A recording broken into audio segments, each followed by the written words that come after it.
Hola, bienvenidos a Ideas Constituyentes. Finalizamos ya nuestro ciclo de conversaciones sobre la regulación constitucional del proceso legislativo y nos adentramos a una nueva idea constituyente, la idea de derechos sociales. Para eso estamos con Fernando Atria. Fernando es abogado, doctor en Derecho, profesor de Derecho de la Universidad de Chile y ahora, más importante, candidato a la Convención Constituyente por el Distrito 10. Hola, Fernando. Hola, Crescente, muchas gracias por la invitación. Un gusto estar aquí. Gracias a ti. La primera pregunta es la más fundamental. ¿Qué son los derechos sociales? Eh, Hay dos maneras de responder esa pregunta. Ujú. Eh, los derechos sociales eh, son a veces considerados como derechos a ciertas prestaciones eh, mínimas, que asumen que sobre esas prestaciones habrá un sistema de mercado para quienes pueden comprar en el mercado, ¿no? Por ejemplo, entonces, hay un sistema educacional de mercado. Y hay un sistema educacional que está pensado para quienes no pueden comprar en el mercado, porque la idea de que alguien que no puede comprar se quede sin nada es demasiado dura. Eh, Esa es la idea de derechos sociales que era de sentido común en la discusión de la academia, incluso progresista, hasta el 2011, creo yo. De ahí adelante, ahí rompe otra manera de entender los derechos sociales. Una que en realidad es a mi juicio, la correcta, la que tiene sentido, la que explica, o la que era, la que caracterizaba el surgimiento de la idea de derecho social. En esta segunda eh, eh, comprensión, los derechos sociales son espacios de ciudadanía, ¿no? Son espacios de ciudadanía que tienen la finalidad de crear eh, esferas de igualdad donde hay desigualdad. Entonces la idea, por ejemplo, es que en una sociedad capitalista de mercado, el mercado producirá desigualdades y esas desigualdades se manifestarán en algunas de las esferas de la vida, pero hay esferas de la vida en las cuales no se manifiestan. Entonces da lo mismo si usted le va bien o le va mal en el mercado, la educación, usted le va a poder dar buena educación a sus hijos, usted va a poder recibir la atención de salud que necesita, etcétera. Eso supone, por cierto, que el sistema educacional y el sistema de salud, para poner estos dos ejemplos solamente, no se van a estructurar conforme a un principio de mercado. El principio de mercado es a cada quien según lo que cada quien puede pagar. El principio de mercado, morigerado por la primera versión de los derechos sociales, sería a cada quien según lo que pueda pagar, y si no puede pagar nada, un mínimo.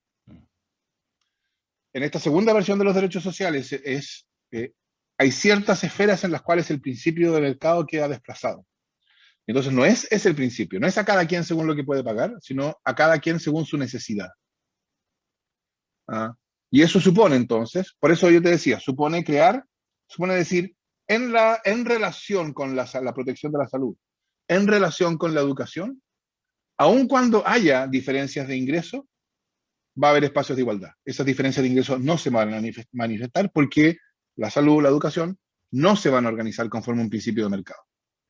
Yo creo que esa es la idea genuina de derechos sociales. Y es, creo yo, la marca de la civilización en una sociedad de mercado. Precisamente porque implica tomarse en serio el problema que significa que el funcionamiento normal del mercado, no las patologías del mercado, el funcionamiento normal del mercado va a crear desigualdades. Y entonces, o uno cree que ahí hay un problema que debe ser enfrentado, o uno simplemente se lava las manos. La primera versión de los derechos sociales se lava las manos, porque asume, de hecho, supone o descansa en la idea que sobre esa provisión mínima se manifestará toda la desigualdad de ingresos, ¿no? O sea, si hay un sistema de mercado, un sistema educacional de mercado y una provisión mínima, la idea es que todos reciban lo mínimo y sobre esa provisión mínima las oportunidades de desarrollo de la personalidad de cada uno dependerán del principio de mercado, de lo que cada uno pueda pagar.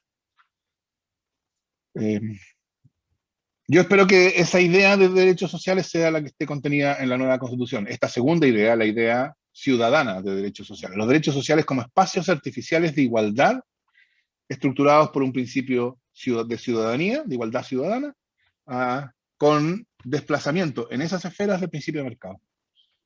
Perfecto. Después te voy a preguntar cómo transformamos esta idea a un lenguaje jurídico constitucional y a un texto constitucional, pero antes de eso, unas pequeñas aclaraciones sobre la noción en sentido más abstracto. Tú me dices si sí o no. La noción de derechos sociales, como lo estás planteando, parecería ser distinta a otra noción de derechos, por ejemplo, en el caso de pensemos, derecho a la vida, derecho a la propiedad, que admite una forma de concreción binaria, por ejemplo. Yo tengo un derecho a la vida, o no tengo un derecho a la vida, o tengo un derecho a la propiedad sobre mi casa, o no tengo, pero derechos sociales pareciera, como lo estás planteando, que puede ser la compleción o la conformidad con un estado de cosas donde hay derechos sociales puede ser un espectro, ¿no? Puede haber mayor o no en cuanto a cuánto influye el criterio de mercado, por ejemplo, en la salud, ¿no? ¿Es así? ¿Crees tú que podría darse este estado de cosas que en Chile hay cierta conformidad con la idea de derechos sociales, pero no se llega a su completa realización? ¿O crees que esto no funciona así? No, yo creo que el modelo chileno niega los derechos sociales. O sea, eso es lo que hoy día en Chile se llama Estado subsidiario, es precisamente, independientemente, que cuando uno habla de Estado subsidiario aparecen los académicos y dicen, no, si el principio de subsidiariedad, y tú lo tienes que haber estudiado latamente, el principio de subsidiariedad viene de la doctrina social de la Iglesia, lleva una tercera vía entre el socialismo y el liberalismo, y bla, bla, bla. Todo eso es académicamente verdad, pero en los hechos no es así en Chile. En Chile el principio de subsidiariedad y Estado subsidiario significa un Estado cuyo deber fundamental es asegurar las condiciones del mercado. Y eso es negar los derechos sociales, porque eso es afirmar que incluso como ideal debe haber mercado en todas esas esferas. Y está bien, en algunos casos no podrá haber mercado, y cuando no pueda haber mercado tendrá que el Estado proveer un mínimo. Pero fíjate, tendrá que proveer un mínimo, de modo que sea compatible con la operación del mercado en el resto, ¿no? Claro. Entonces, por ejemplo, evidentemente la provisión mínima tiene que ser mínima. Si la salud, si la educación pública fuera competitiva con la educación de mercado, entonces no habría mercado. Evidentemente, ¿quién va a comprar lo que puede recibir gratis? Entonces, yo creo que en Chile ciertamente, o sea, lo que en la Constitución, por ejemplo, en la Constitución actual, o sea, lo que la Constitución no los llama derechos sociales, y eso está bien, porque no son derechos sociales. Claro, hay derecho a provisión mínima en materias de salud, de pensiones, de seguridad social, pero son derechos que yo no llamaría derechos sociales, son la primera comprensión de los derechos sociales, que es una comprensión que yo creo que no hace justicia a la idea. ¿Pueden ellos, son binarios? Mira, yo creo que ahí no hay una característica propia de los derechos sociales, salvo que uno tenga una comprensión súper restringida del derecho a la vida. El derecho a la vida también admite una realización mayor o menor, ¿no? O sea, si uno si uno la extiende mínimamente a ciertas condiciones de vida digna, entonces por cierto que se puede realizar más o menos. Sí. Ahora, por cierto, esa idea de realización progresiva es una idea que ha sido especialmente significativa tratándose de derechos sociales, porque evidentemente, por dos razones. Primero, porque evidentemente la forma en que se realiza esa idea depende de las posibilidades materiales. Eso es bastante claro. Y segundo, porque ¿cuál es el contenido de los derechos? ¿Cuáles son derechos sociales? Es algo que también no tiene una respuesta conceptual, tiene una respuesta histórica. Entonces, cuando se discutió la ley de educación primaria, claro, la educación se entendió como una cuestión que estaba vinculada a la ciudadanía, pero la educación escolar, la educación primaria en realidad. Hoy día no pensaríamos de ese modo. Hoy día no veríamos solo la educación primaria como, o sea, lo que dijéramos de educación evidentemente no se aplica solo a educación primaria. ¿Por qué? Bueno, porque no es lo mismo discutir en 1920 que en 2020. Entonces, en ese sentido también, no solo son progresivos en cuanto a que su realización depende de las condiciones materiales, sino además son progresivos en la medida en que la idea de derechos sociales, yo creo que se va ampliando o va cambiando históricamente y se va expandiendo o a veces contrayendo en la historia.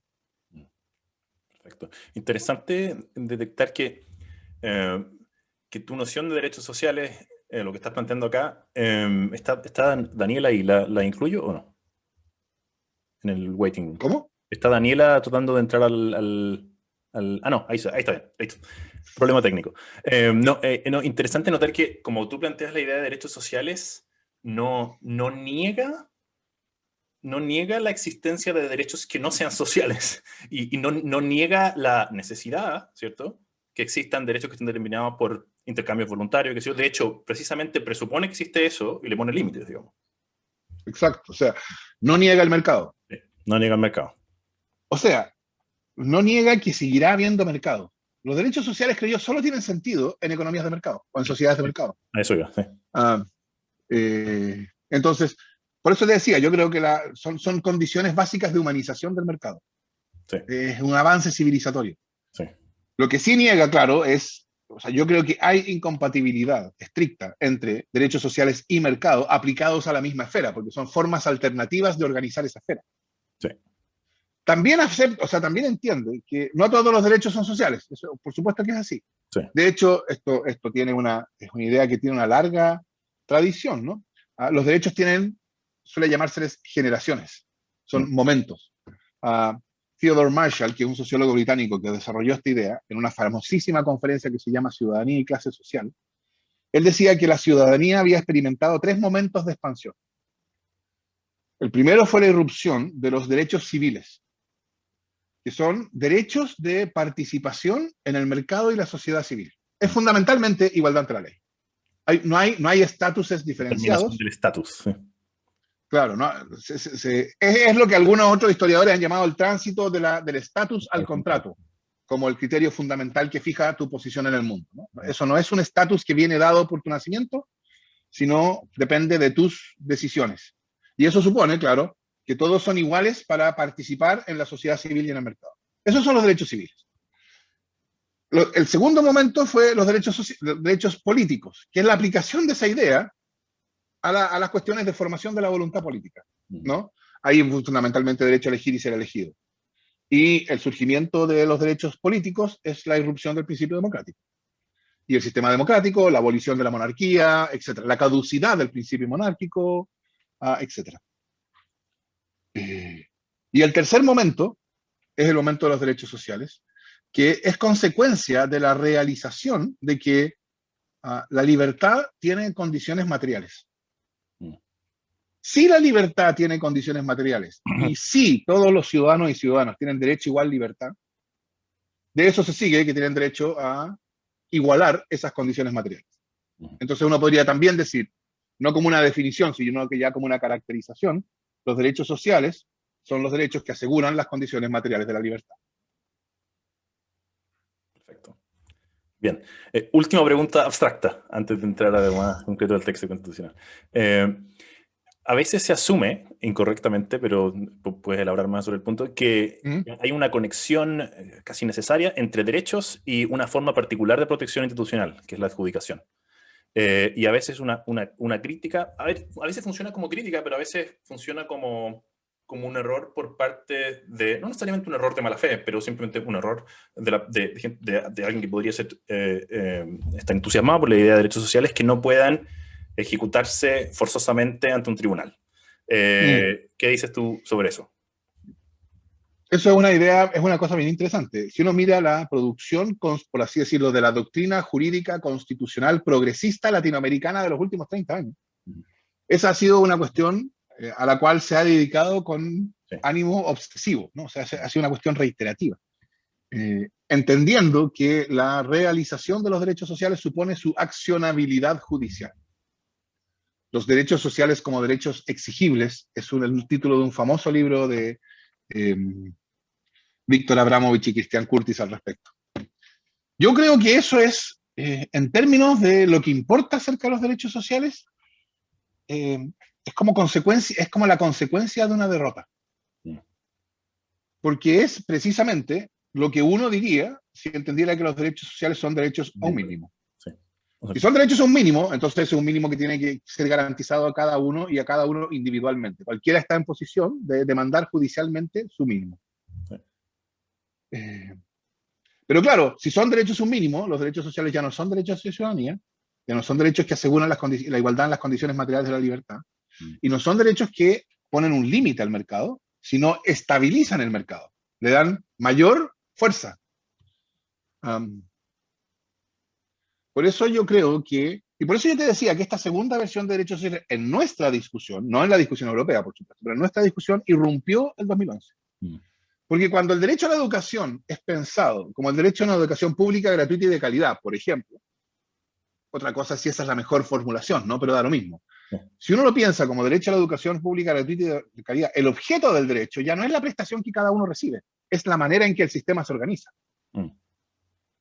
Y si si el derecho a la educación es sobre el modo en que la educación se organiza, en mis palabras sería, la educación se debe organizar conforme un principio ciudadano y no conforme un principio de mercado. ¿Ah? Entonces yo creo que cuando uno lo mira así, cae por su propio peso la inadecuación de la accionabilidad judicial, porque es evidente que a punta de sentencias judiciales no se va a cambiar el modo en que se organiza el sistema de educación. Ahora, por supuesto, entonces yo creo que la accionabilidad judicial es una cuestión totalmente secundaria. No, yo no soy contrario a ella. En su momento se presentaban recursos de protección a favor de estudiantes embarazadas que eran expulsadas de sus establecimientos en tercero o cuarto medio. ¿Quién podría decir que esos recursos de protección no se debieron haber presentado? ¿Quién podría decir que fue inconveniente o injusto que esas estudiantes fueran protegidas? ¿No? Entonces, que hay un espacio para accionabilidad en estas materias, yo creo que es obvio, y creo que sería absurdo pretender que la Constitución lo negara.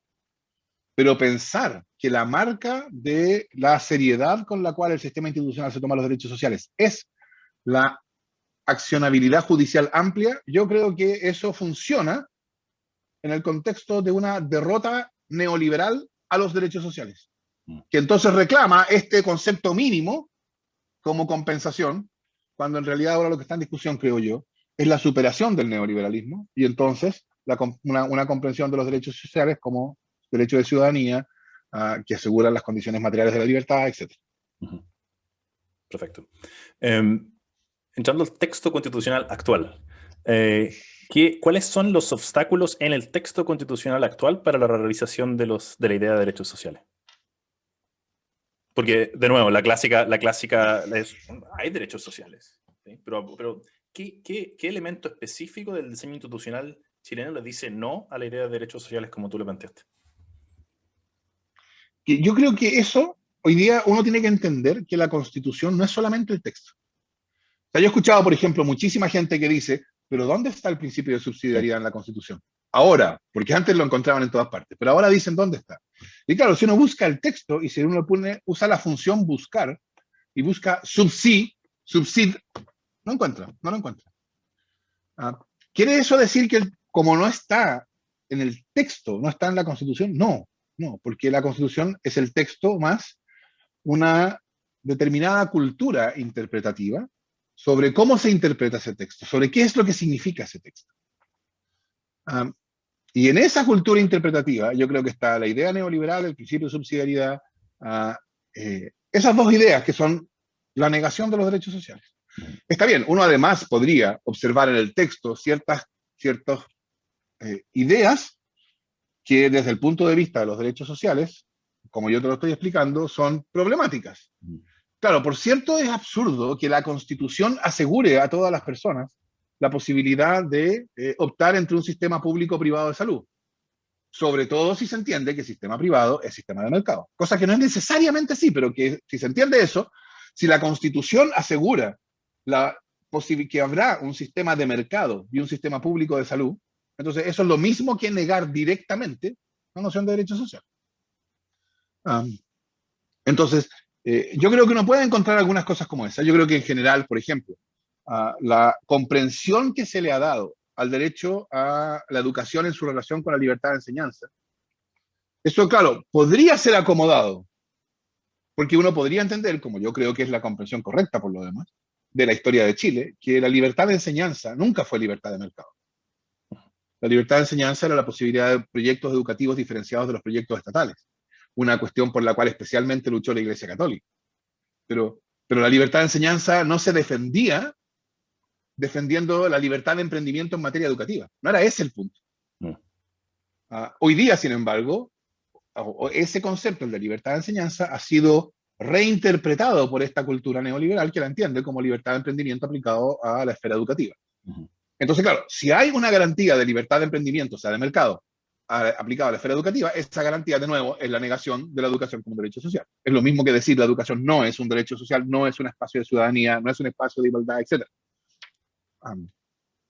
Entonces, yo creo que uno puede mirar, en general, el texto, cuando se refiere a cuestiones como salud, como educación, seguridad social, atiende a las necesidades de asegurar las condiciones del mercado. Y eso, además, está agravado por el hecho de que todas esas interpretaciones, o sea, todos esos textos, son interpretados conforme a un sentido común neoliberal que entonces lo que hace es toma esas ideas y las radicaliza en ese sentido.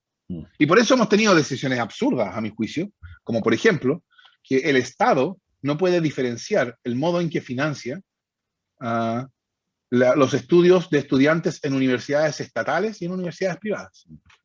¿Por qué no puede? Bueno, porque sería una discriminación arbitraria. ¿Y por qué eso es un problema? Porque en términos del mercado, las condiciones que se aplican a todos los oferentes deben ser las mismas. O sea, es perfectamente razonable eso.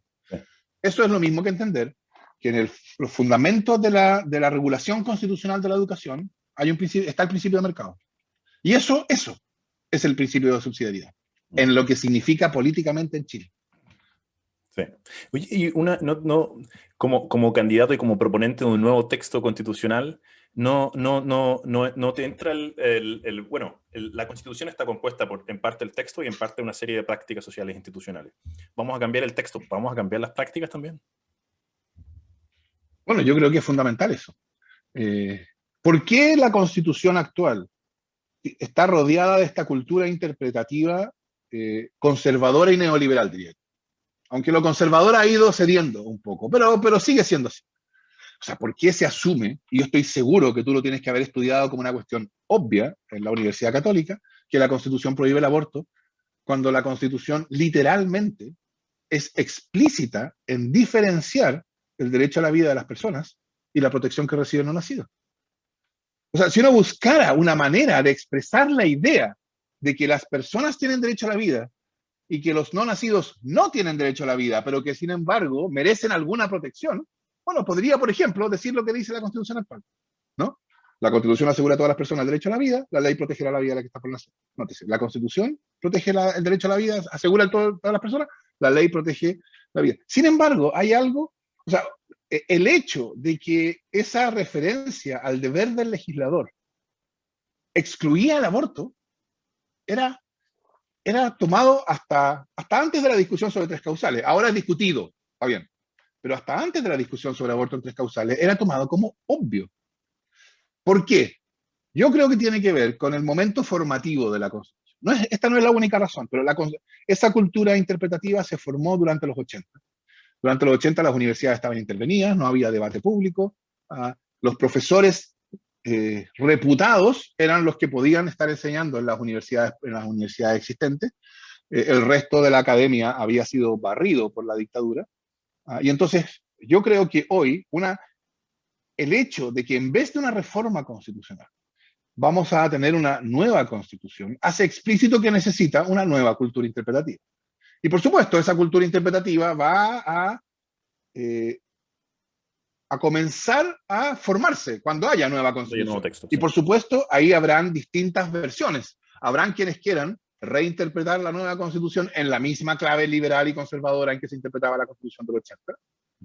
Pero yo diría que es bien poco probable que una interpretación de ese tipo logre transformarse en hegemónica en las condiciones en las cuales va a ser necesario discutir y las características de esa nueva cultura. Así que yo creo que en las condiciones actuales es bien poco probable que la nueva constitución reproduzca la misma cultura interpretativa. Lo que yo supongo que va a pasar es que bajo la nueva constitución se va a empezar a desarrollar una cultura interpretativa algo más progresista, lo que no es muy difícil, digámoslo, y que desde ahí vamos a mirar para atrás y vamos a decir cómo podían entender, por ejemplo, que la constitución prohibía el aborto. ¿Cómo podían entender que la libertad de enseñanza era libertad de mercado? Va a ser crecientemente incomprensible, porque claro, va a cambiar esa cultura, eso es lo que yo espero que pase. Perfecto. Y ahora pasando al nuevo texto, a tu propuesta, ¿cómo se materializa la idea de derechos sociales en la propuesta de ustedes de nuevo texto de nueva Constitución? ¿En qué elemento? ¿Cómo se hace más probable esa idea? Sí. Yo esperaría que la nueva Constitución primero contuviera una especificación explícita del Estado chileno como un Estado social, ¿no? Y y eso creo yo, bueno, eso por ejemplo, o sea, en vez de decir Chile es una república democrática, la nueva Constitución podría decir algo así como Chile es un Estado social y democrático de derecho, para usar la fórmula del constitucionalismo europeo, que nadie puede acusar de chavista ni ninguna cosa como esa. Yo iría un poco más lejos y usaría la fórmula que se usó en 1971 en la Constitución del 25. O sea, la reforma que se hizo en 71, la Constitución del 25. Esa reforma introdujo a la Constitución de 1925 derechos sociales.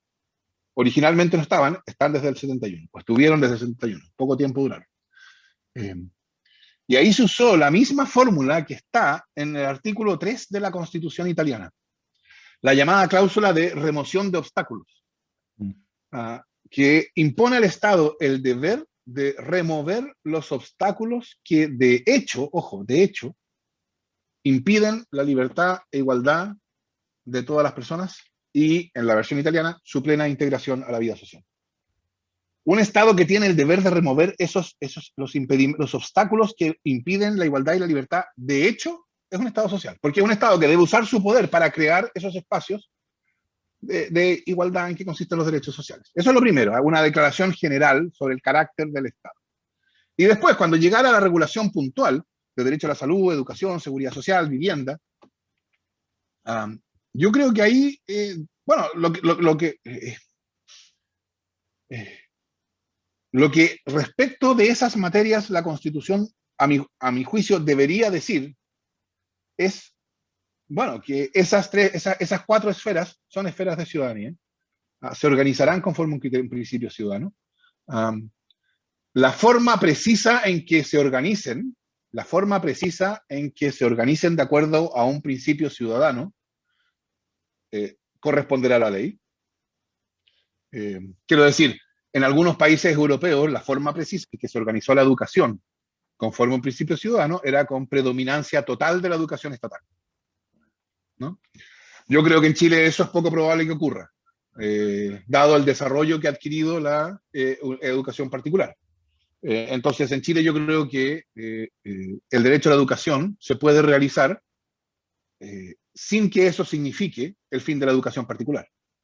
Pero sí significa, claro, el fin de la educación de mercado, por supuesto. Pero ese tipo de cosas, ¿cómo se realiza? ¿O cuál es la forma precisa en que se organiza un sistema de salud descomodificado, o sea, sin mercado? Bueno, hay distintas versiones, hay distintas formas. Una es la versión, el sistema de salud público y estatal británica, hay sistemas de caja única pagadora como en Canadá, en fin. Entonces, la concreción institucional precisa, yo creo que queda para la ley. La Constitución lo que fija es el principio de que la educación, la salud, etcétera, son derechos sociales, en el sentido que estamos hablando. Perfecto. Una pregunta que quizás se desvía un poco, pero está relacionada. Una de las críticas más fuertes que se le hacen a la Constitución actual es que tiene una parte sustantiva económica, es decir, toma partido fuerte por una determinada forma organizacional de la economía del país. ¿No sería hacer lo mismo, dejar una Constitución muy amarrada en términos de derechos sociales?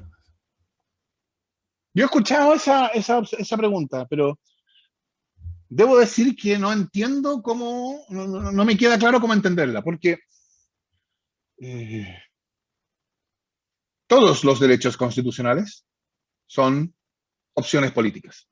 Está bien, hay algunas que hoy día nos parecen obvias, ¿no? O sea, decir que la Constitución diga que en Chile no hay esclavos y el que pise su territorio queda libre, no parece estar tomando partido en un punto políticamente controvertido, pero en otro momento sí lo fue. Sí. Entonces la pregunta en realidad ¿es esta comprensión de derechos sociales una cuestión políticamente controvertida o no? ¿No? Porque el supuesto de la pregunta es que lo es, ¿no? Sí, sí, o sea, que no es como la esclavitud. Sí, sí, sí.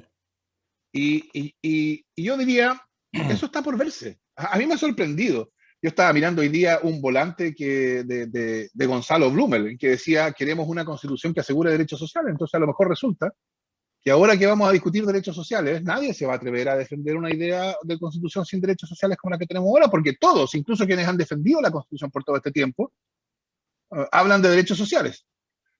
Entonces, vamos a ver cuán controvertido es. Y en todo caso, yo diría, la respuesta a esa pregunta no puede ser una respuesta teórica, porque la distinción entre lo que es común y por lo tanto debe ser afirmado por la Constitución y lo que es controvertido y por lo tanto debe ser dejado para la política siguiente, no es una distinción teórica. O sea, la distinción en abstracto es teórica, pero cuando tratamos de clasificar cada ítem, esto va entre lo común o entre lo controvertido, para eso no hay respuesta teórica, eso es una respuesta histórica, o política, mejor dicho, ¿no? Y esa respuesta es la que va a ser dada, no por consideraciones entonces de teoría, sino por consideraciones de correlación de fuerzas. Vamos a ver cómo se conforma la convención, sobre qué se reúnen los 2/3. ¿Me entiendes? Yo diría, todo aquello que sea aprobado por 2/3, bueno, es suficientemente común como para poder estar en la Constitución. Por lo tanto, el argumento, eso usted no lo debe proponer, porque eso significaría que la Constitución toma partido. Sí. A eso se responde, bueno, yo lo propondré y tendré éxito, y porque es reconocido como común, y entonces estará en la Constitución, o no tendré éxito y no quedará en la Constitución, y entonces yo lo volveré a proponer en la política ordinaria al día siguiente. Claro. Sí, yo creo que la mejor forma de la objeción sería algo así como: es bueno tener una constitución que haga posible que todos los asuntos políticos sean controvertidos. Y que por lo tanto se establezcan mecanismos procedimentales para que la mayoría se expresen y que por lo tanto podamos cambiar, comprometernos, cambiar, derrocar esos compromisos. Entonces. Pero quizás eso es compatible con lo que estás diciendo. Yo creo que tú no tienes una concepción no flexible de constitución, así que podríamos cambiarla. O sea, de hecho yo creo que uno de los problemas más significativos que va a terminar causando la regla de los 2/3 es que va a ser, yo creo, en los hechos, esta es una mera predicción, va a ser en los hechos imposible evitar que la regla de reforma constitucional de la nueva constitucional sea 2/3. Va a ser imposible evitar. Sí, porque van a decir, bueno, ya hicimos todo este esfuerzo de ponernos de acuerdo por 2/3. Si ustedes quieren, si en el futuro se quiere cambiar la constitución, que junten los mismos 2/3. Yo creo que eso sería nefasto. Yo aprovecho de nuevo, porque lo dijimos cuando discutimos quórums acá, para los que nos están escuchando, que la convención tenga que proceder por un quórum de 2/3 no nos obliga a establecer. No nos obliga, por cierto. Pero yo creo que lo hace en los hechos, y como te digo, te enfaticé que esto es una mera predicción. Sí. Yo creo que en los hechos va a ser lo inevitable. Sí. Y eso, por supuesto, es una pésima idea. Sí. Parte de esta cultura interpretativa, constitucional, política que rodea la Constitución del 80 es esta idea de que la estabilidad institucional se asegura obstaculizando institucionalmente la modificación. Y eso es una idea totalmente absurda. La verdad es que si uno lo piensa por un minuto se da cuenta que no es. A mí me causaba gracia cuando se estaba discutiendo la ley de inclusión en el gobierno de Bachelet. Yo escuchaba a tanta gente que de buena fe y creyéndosela decían, porque las grandes reformas tienen que ser consensuadas para que sean estables en el tiempo. Y yo decía, ¿de dónde? ¿Cuándo la experiencia política muestra eso? ¿Fueron consensuadas las reformas que hizo en el Reino Unido la Thatcher? ¿Fue consensuada la reforma a la AFP en Chile? ¿La creación del sistema de pensiones? Ninguna de esas cosas fue consensuada y fue muchísimo más estable que muchas otras reformas. ¿Por qué? Porque la estabilidad no tiene que ver con las condiciones de aprobación. Tiene que ver con el hecho, piensa tú en el Obamacare, que la derecha norteamericana dijo que lo iba a echar abajo a la primera posibilidad. Y lo intentaron. Y fallaron. ¿Por qué? Porque no pudieron nomás. No pudieron, no porque había una regla que los prohibía o que les exigía un quórum desmesurado. No pudieron porque se dieron cuenta que no tenían cómo enfrentar al electorado si se echaban abajo los Obamacare. La ministra Cubillos en su momento trató de restablecer la selección y no pudo. ¿Y por qué no pudo? Bueno, una de las razones, creo yo, es porque ya a esa altura se había hecho un consenso más o menos general de que un sistema educacional con selección es un sistema mucho más brutal para los estudiantes que un sistema sin selección. Esa es la manera en que se logra estabilidad. Entonces, la estabilidad no se logra por la vía de dificultar la reforma. Lo que se logra por la vía de dificultar la reforma es que la Constitución se vaya separando de la sociedad. Un dato nomás. la Constitución de 1925 se reformaba por mayoría absoluta de los senadores y diputados, nada más. Eso hoy día nos sirve para aprobar una pinche ley orgánica constitucional. Durante los casi 50 años de vigencia de la Constitución del 25 se dictaron 10 leyes de reforma constitucional. La Constitución de 1980 exige 3/5 o 2/3 para su reforma, y en los 30 años de vigencia de la Constitución de 1980, no tengo el número preciso porque no miré el diario oficial de hoy día, porque esto cambia todos los días, se han dictado como 35 o 40 leyes de reforma constitucional. Sí. Entonces ha sido muchísimo más reformada, aunque es muchísimo más exigente. ¿Por qué? Porque los mecanismos y la estabilidad que nos interesa no es esa estabilidad que es asegurada por mecanismos institucionales que dificultan la modificación. Sí. Esos mecanismos lo único que logran es separar la Constitución o la legislación en general de la sociedad. Sí. Y es cosa de mirar simplemente uno de los países más estables de Europa actualmente. Suiza tiene una constitución completamente flexible. Estados Unidos, uno de los países con menos estabilidad política actualmente, tiene una constitución extremadamente rígida. Sí, o sea, sí. De nuevo, cambiando un poco el tema, pero yo sé que tú sabes que estos temas están relacionados con derechos sociales indirectamente. Las 3 primeras conversaciones de este canal las dedicamos a democracia directa. Exploramos el sistema suizo de democracia directa. Yo creo que en Chile no ha entrado tan fuerte el tema. Y yo estoy convencido de que tenemos que usar esta oportunidad de una nueva constitución no para solamente mejorar los problemas del siglo XX, sino que aprovechar la oportunidad para crear una constitución para el siglo XXI. Y eso suena como una especie de cliché retórico, pero es cierto. Yo creo que las democracias representativas como las conocemos tienen los años contados. Y no sé qué piensas tú de eso, si tienes una idea, si estás de acuerdo con hacer mecanismos de democracia directa en nuestra Constitución, particularmente no sé si estás familiarizado con el mecanismo suizo, algo que decir sobre eso. A ver, déjame decir algo sobre la parte general y después caer en la pregunta. Sí. Yo creo que es verdad que hay una crisis de la representación, especialmente aguda en Chile, pero que no es solo de Chile. No, sí, seguro. Pero el hecho de que no solo sea solo de Chile, no tiene que hacernos pasar por arriba el hecho de que es especialmente agudo en Chile. Seguro. Sí. ¿Por qué? Y esto no tiene que ver con tu pregunta, pero está, bueno, usando tu mismo criterio relacionado. Yo creo que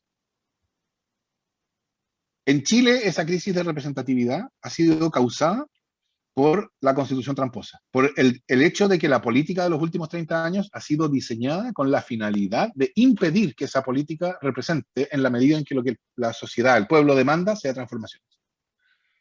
Y no tiene nada de raro entonces que una Constitución que diseña una política para no representar, bueno, sufra una crisis de representación. Si tú lo piensas, por ejemplo, el sistema binominal era precisamente un sistema para distorsionar la voluntad popular manifestada en las urnas. Entonces, 25 años bajo ese sistema electoral, bueno, destruye la idea de representación del Parlamento. Es así de simple. Entonces aparece alguien después que dice, no, pero si ya se reformó el sistema binominal, entonces ya estamos libres de ese problema. Claro, así como si yo hubiera fumado toda mi vida y a la semana dejar de fumar digo, bueno, yo ya estoy libre del problema porque ya no fumo. Absurdo, absurdo. ¿Por qué? ¿Cuál es la conexión que hay entre la crisis chilena y la crisis global? Ahí hay una pregunta interesante que hacerse. ¿Por qué la pretensión neutralizadora de la Constitución de 1980 logró ser tan eficaz? Porque eso no estaba asegurado. Porque eso, la Constitución podría haber sido interpretada de una manera distinta. Es decir, uno podría haber tenido, por ejemplo, una reflexión constitucional que, tomándose en serio el principio democrático, interpretara el ámbito de las leyes orgánicas constitucionales de un modo cada vez más restrictivo.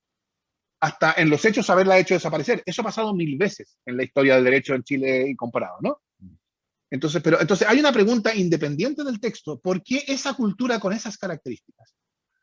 ¿Por qué fue tan eficaz la Constitución de 1980 en lograr esta neutralización? Y yo creo que ahí entra la consideración global.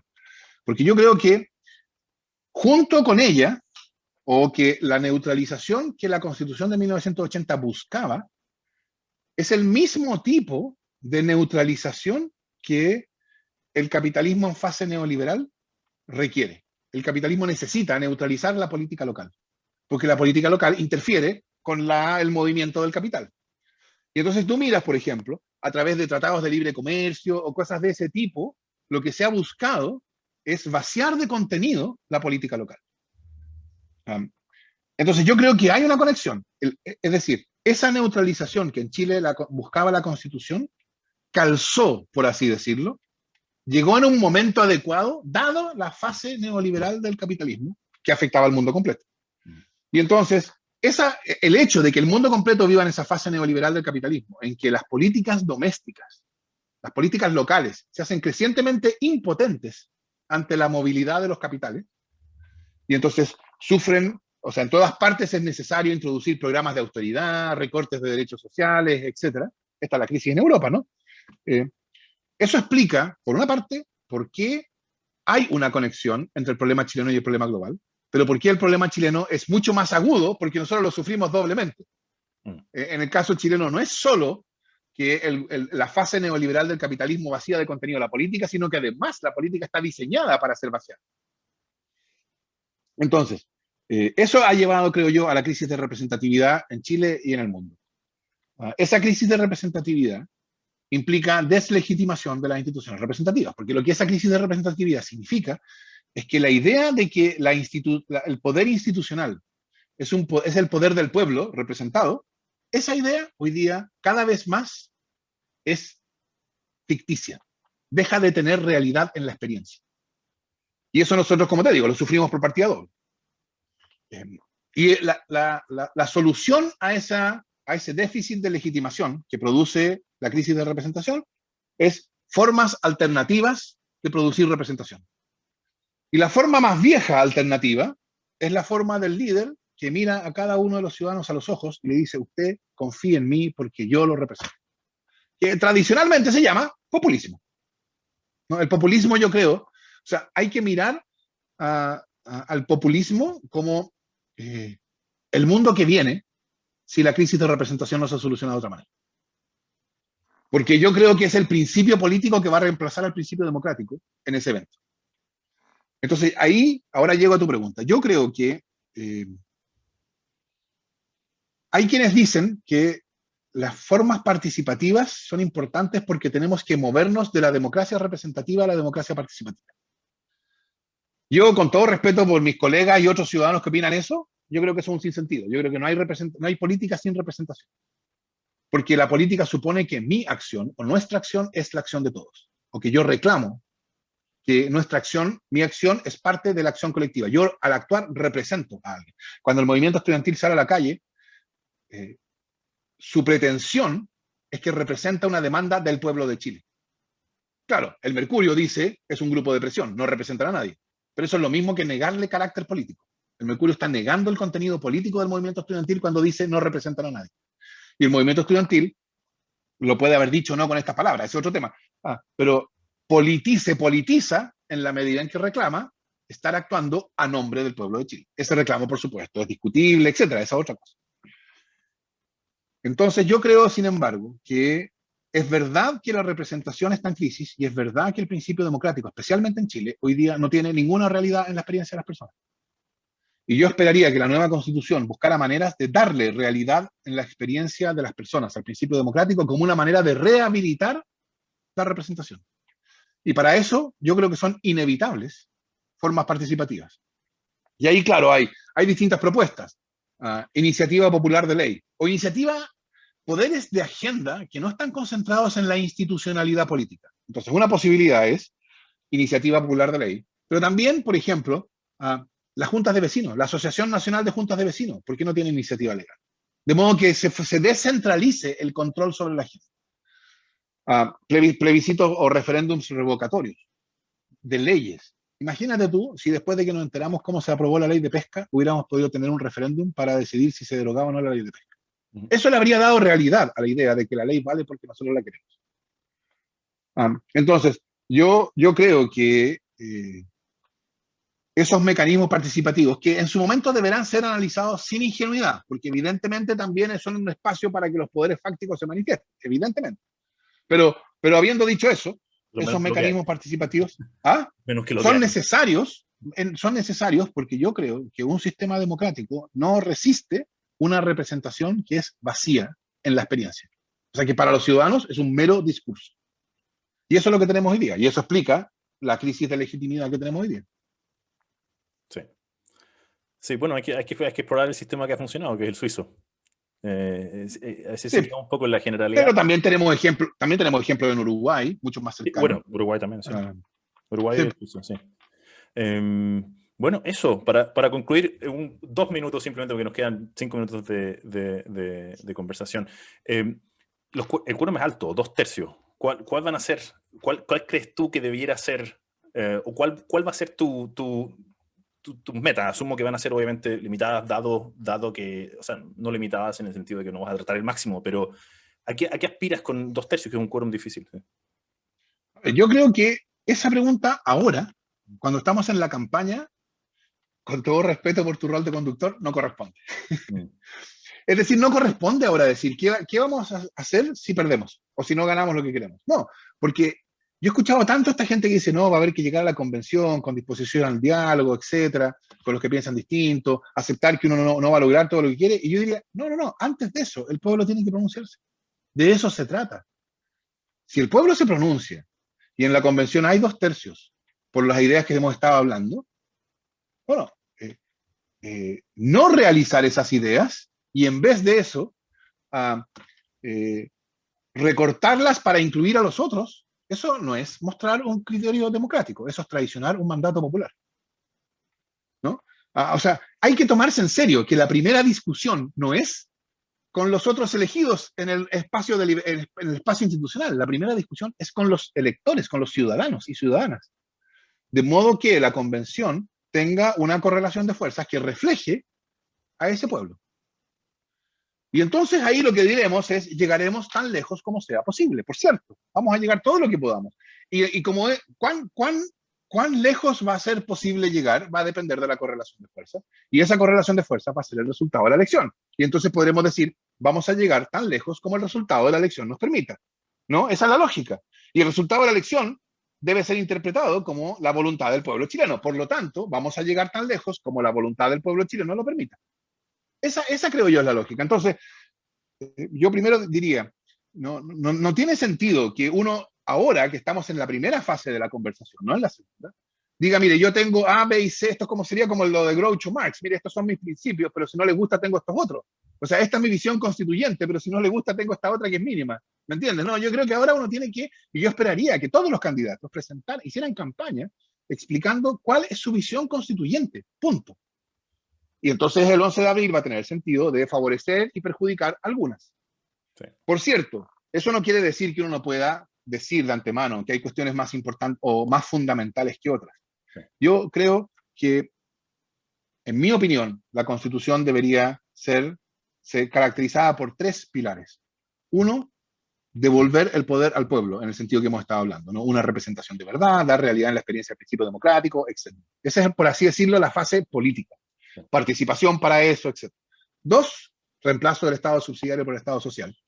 Derechos sociales, etc. Y 3, un nuevo modelo de desarrollo económico que podremos conversarlo en alguna otra oportunidad. De esas 3, yo creo que la primera es la más fundamental. No en el sentido de que sea la más importante, porque las otras 2 son importantes, sino en el sentido de que es la llave que abre todas las demás. Porque si la política del día siguiente de la nueva Constitución está constituida democráticamente, entonces todo lo que no avancemos en el momento constituyente, bueno, volveremos sobre esos mismos temas en la política normal del día siguiente. Sí. Pero eso supone que la política normal del día siguiente está constituida de un modo no tramposo, en que los que defienden el statu quo no tienen una posición privilegiada, como ha ocurrido durante los últimos 30 años. Sí. Fernando, te quería agradecer. Gracias por tu tiempo y, bueno, mucha suerte en la campaña. No, muchas gracias, Crescente. Es un agrado poder tener conversaciones de este tipo. Yo creo que nosotros estamos haciendo, de hecho, en la campaña todo lo posible para que la campaña sea lo más de discusión constituyente posible. Porque, por supuesto, hay mucho que es simplemente entregar folletos y cosas así, agitar banderas, pero también estamos tratando de hacer reuniones en plaza, de modo de conversar, que esto sea lo más conversado posible, porque de lo que se trata es de llevar estas visiones constituyentes al pueblo, al electorado, y que sea el electorado quien decida cuál va a ser la fuerza relativa de cada una de estas visiones. Sí. Y en eso estamos. Así que muchas gracias por la oportunidad. Me parece muy bien. Gracias.